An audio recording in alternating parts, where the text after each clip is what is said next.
నిన్ను పుట్టించి నిన్ను స్థాపించాడు. ఆయనే నిన్ను పుట్టించి తలపైకెత్తమన్నా, ఆయనే నిన్ను పుట్టించి స్థాపించాడు. ఇప్పుడు 3 చోట్ల నేను మీకు చదివి వినిపించా. 3 చోట్ల ఏముంది? ఆయనే మాట్లాడాలా, ఆయనే పుట్టించాడు. ఆయనే చెప్పండి, ఆయనే పుట్టించాడు. ఆయనే రక్తం వలన పుట్టినవాడు, శరీరం హెచ్చుల వలన పుట్టినవాడు, మనస్సు హెచ్చుల వలన పుట్టినవాడు కాడు. ఇప్పుడు ఆయన పుట్టించిన బిడ్డ. ఈ మాట నేను మధ్యాహ్నం వాక్యాన్ని సిద్ధపరుచుకునేటప్పుడు నాకు ఒక ఆలోచన వచ్చింది. ప్రభువా, 3 చోట్ల నాకు ఆ మాట చూపించావు. ఇప్పుడు శరీరం వల్ల పుట్టలేదు, నిజమే, బాగానే ఉంది.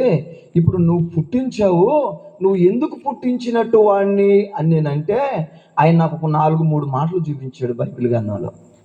ఇప్పుడు ఆ చెట్టు వేసాం మనం, అక్కడ ఏదో స్థలం ఖాళీగా ఉందని ఇలా మనకు ఉపయోగపడుతుందని వేసాం. ఇల్లు కట్టారు, అందరితో ఆగలా, ముందు రేకులు వేసారు. డబ్బులుండే ఇలా మనకు ఉపయోగపడుతుందని వేశారు. ఈ టెంకాయ చెట్లు